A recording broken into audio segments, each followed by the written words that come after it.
కీర్తనల గ్రంథము 78వ అధ్యాయం. నా జనులారా, నా బోధకు చెవియొగుడి, నా నోటి మాటలకు చెవియొగుడి.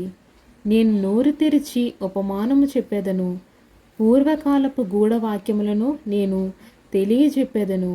మాకు తెలిసిన సంగతులను, మా పితరులు మాకు వివరించిన సంగతులు చెప్పేదను. యెహోవా స్తోత్రక్రియలను, ఆయన బలమును, ఆయన చేసిన ఆశ్చర్యకార్యములను దాచకుండా వాటిని వారి పిల్లలకు మేము చెప్పెదము.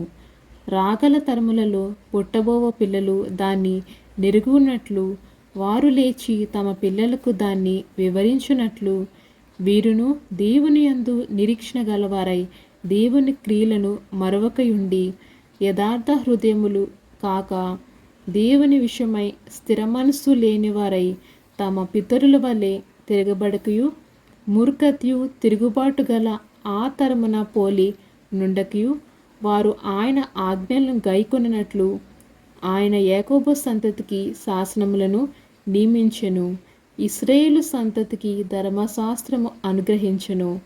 మన పితరులు తమ పుత్రులకు దాన్ని తెలియవలెనని వారికి ఆజ్ఞాపించెను. ఆమేన్.